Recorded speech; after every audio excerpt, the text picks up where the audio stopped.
Please like this video and share it with a friend. I'd really appreciate it. On the surface, Spanish tapped R seems like such a simple sound that it requires little explanation, but a lot of people harbor a misunderstanding regarding pronunciation of simple tapped R that leads to a specific type of mispronunciation. Many students struggle with it in the beginning, and some carry the mispronunciation with them, if only to a small degree, forever. Even a lot of advanced students who you'd never guess have this problem display it a little if you know what to listen for. Now, gratefully, I think this mispronunciation should be easily avoidable if you could just come to understand the nature of tapped R better. So let's talk about the mispronunciation and the correct pronunciation and see if we can help you pronounce this sound perfectly. First, the misunderstanding. I think that a lot of people imagine that tapped R and trilled R are closely related. Specifically, that tapped R is something like a single tap isolated from a longer trilled R. So they pronounce these words something like this: aire, cara, era, and para. And they pronounce these words something like this: próximo, brillo, probar, and entre. I hope you're able to hear the turbulence that's produced as air passes between the tongue and the alveolar ridge. This is incorrect. This is not how tapped R should be pronounced. Now obviously there's a spectrum of how severely this R is mispronounced, and there are people who pronounce it with much less turbulence, even though they use some version of the articulation I'm exemplifying here. The point isn't whether the mispronunciation is very obvious. The point is that this articulation is inaccurate, even if it doesn't sound quite as bad as I'm doing it here. So if this articulation isn't correct, what's the correct articulation? The easiest way for English speakers to understand the correct articulation is to realize that Spanish tapped R is pronounced virtually exactly like English tapped T or D. My favorite example of this pronunciation is this English phrase, pronounced casually with a general American accent. Para ti, para ti, para ti. Try saying it yourself and observe what your tongue does when it produces this T sound.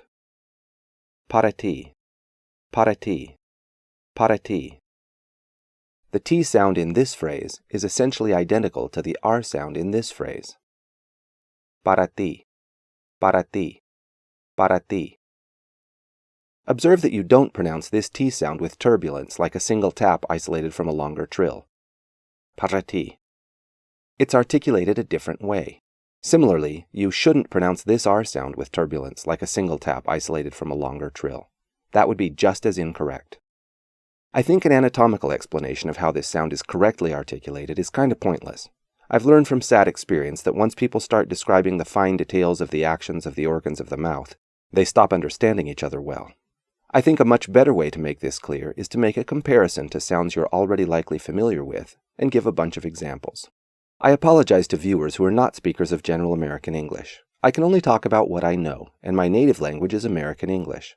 Still, this video has many examples, and people who speak other dialects of English or other native languages should still find it useful. Okay, so let's look at some more English words with Ds and Ts that have this sound. Please understand that these words are pronounced with a general American English accent. In other English accents, they may be pronounced differently.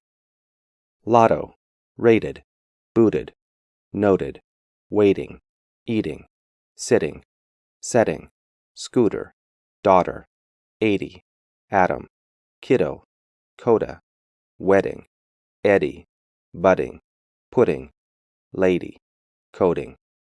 Okay, I think that's a pretty good list.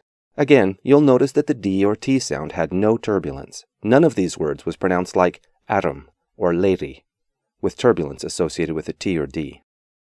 Now, the Spanish simple tapped R sound is essentially exactly the same sound as English tapped D or T. Observe these examples. Cara, para, faro, era, cura, cero, ira, giro, duro, puro. So speakers of general American English have a nearly identical sound to the Spanish tapped R in their inventory of native sounds. The problem is, that sound is written differently. So they have a hard time looking at a written R and pronouncing an alveolar tap that they associate in their mind with the letter T or D. The problem isn't their mouth, it's their brain. So how do you trick yourself into making this sound when you see this letter? I recommend that English-speaking students practice pronouncing these Spanish words by replacing the R with a double D, and then pronouncing the double D with an ordinary general American English accent. Listen as I pronounce each of these words, first with a double D in a general American accent, and then with an R in a standard Latin American Spanish accent. Cara, cara. Para, para, faro, faro, era, era, cura, cura, cero, cero, ida, ida, giro, giro, duro, duro, puro, puro. I hope I've convinced you that this sound and this sound are essentially the same sound. Now, while these two sounds are virtually identical, the positions in words and phrases where they may appear are quite different. For example, Spanish tapped R may also appear in combination with one of these consonants, while English tapped D doesn't ever appear in that position. In English, a written D adjacent to one of those consonants is a completely different sound. So how does an English speaker trick his or her mouth into making these sound combinations? I recommend replacing the R with apostrophe double D, then pronouncing the word with a general American accent. Start out pronouncing it slowly, then increase the speed. Once you can pronounce it with a general American accent at normal speed, try pronouncing it with a Spanish accent, making sure to pronounce the R the same way you had been pronouncing the apostrophe Ds. Siempre, siempre, siempre, siempre. Problema, problema, problema, problema. Fedente, fedente, fedente, frente. Secreto, secreto, secreto, secreto. Hombre, hombre, hombre, hombre. Sobre, sobre, sobre, sobre. Madre, madre, madre, madre. Grande, grande, grande, grande. Negro, negro, negro, negro. Sufre, sufre, sufre, sufre. Now I recommend that you practice these with a general American accent and these with a Spanish accent until you're able to pronounce the tapped R just like a tapped D with no turbulence. Once you can do it perfectly and consistently, you can apply that same pronunciation to other instances of tapped R. You see, while these two contexts are the only ones in which a written R is definitely only a tap, a written R may be either a tap or a trill in other positions, such as when it comes before other consonants or at the end of a word. I have an entire video that explains this phenomenon that you should definitely check out. Students who pronounce the simple tapped R with turbulence tend to pronounce these words like this: yerba, cerca, perfil, cargo, tarjeta, porqué, normal. But in most dialects, that R is pronounced as a simple alveolar tap in casual spontaneous speech, with no turbulence. I don't have a convenient way of representing those words with alternative spelling, because English D is not an alveolar tap in this context, even with apostrophes positioned around it. Just understand that this is the same sound. So with the R as an alveolar tap, these words would be pronounced yerba, cerca, perfil, cargo, tarjeta, porqué, normal.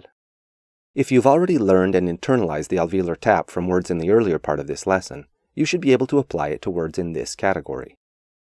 Alright, just to drive the lesson home, I'm going to pronounce some example words from each of the categories, first with the incorrect tapped R with turbulence, and then with a more accurate tapped R. I really want you to hear the difference. Para, para, era, era, duro, duro, siempre, siempre, secreto, secreto, hombre, hombre, podremos, podremos, grande, grande, sufre, sufre, porqué, porqué, cerca, cerca, normal, normal. One final thought and we'll wrap this up. When R appears before another consonant or at the end of a word, it's not strictly a tapped R. Depending on the style of speech, it may be pronounced with something of a trill in this position. Also, there are dialects of Spanish that pronounce R in this position as what I call a sibilated R. The tapped R with turbulence that I've demonstrated here may sound a little like trilled R or a sibilated R, and you may be thinking, hey, I've heard natives do the thing he's saying not to do. Probably not. You've probably heard natives giving this R a bit of a trill or pronouncing it as sibilated, which isn't quite the same thing and which doesn't apply to any of these R's anyway. If you don't know exactly what I'm talking about here, that's fine. If you as a student learn to pronounce all of these R's as a tap in casual spontaneous speech, your pronunciation will sound more accurate to native speakers. Alright, I hope this lesson has clarified pronunciation of tapped R. If you've enjoyed this video, please like, share, and subscribe, and stay tuned for more.